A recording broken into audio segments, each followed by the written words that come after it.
이야기는 실화, 가장, 추적, 카드라, 픽션, 기타 짬뽕 이야기임. 나는 매주 로또를 산다. 주로 5,000원치 5게임을 산다. 좋은 꿈을 꾸면 만원치를 살 때도 있다. 10년 가까이 매주 5,000원치를 꼬박꼬박 샀는데 4등 당첨된 게 고작이다. 그래도 5등은 한 번씩 당첨되었다. 5,000원 샀는데 5등이 4번 나온 적도 있다. 여튼 매주 사면서 큰 의미를 두지 않는다. 당첨될 거라고 딱히 생각하지 않고 설령 1등 당첨이 되었다고 해도 인생 역전이라고 생각하지 않는다. 1등 당첨금은 대략 15억에서 20억 가까이 되는 걸로 알고 있다.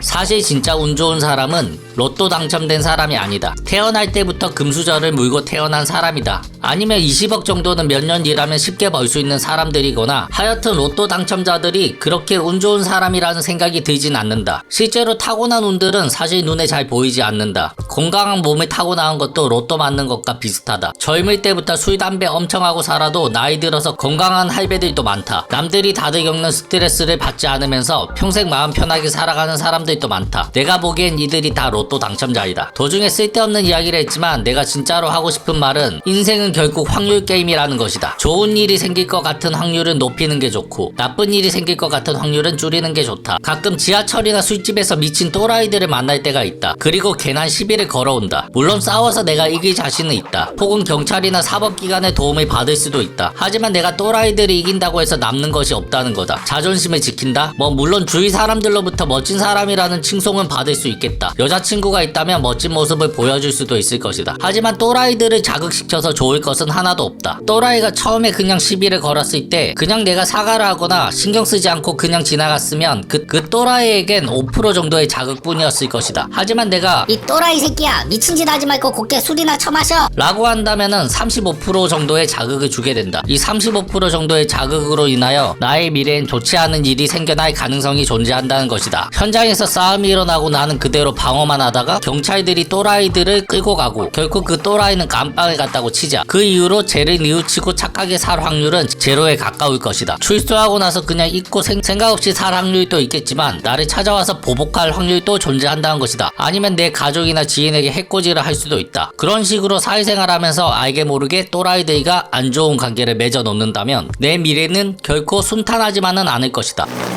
물론 일어나지 않은 일에 대해서 겁먹을 필요는 없다. 하지만 불행한 일이 확률적으로 더 높아진다는 것이다. 그래서 앞서 이야기했다시피 좋은 일이 일어날 확률은 높이고 나쁜 일이 일어날 확률은 줄이자는 거다. 나조차 잊고 사는 일을 평생 원망하고 죽일 듯이 칼을 갈고 있는 사람도 존재할 수도 있다. 나는 노력했다고 하지만 0.5%의 확률로 인하여 불행이 일어난다면 그건 어쩔 수 없다. 하지만 내가 할 수 있는 만큼 노력하고 조심해야 한다. 로또도 마찬가지다. 희박하지만 1,000원치라도 사면 일주일 뒤에 내 모습이 어떻게 될지 아무도 모른다. 한 가지 확률에 목매어 사는 것보다는 피곤하지만 여러 가지 확률에 대해서 생각하고 작은 확률 관리를 하는 것도 인생을 살아가는 팁이 아닐까 싶다. 자, 그래서 이번 주는 로또를 사야 될까? 이번 주 로또 번호는 32번이 나왔으면 좋겠다.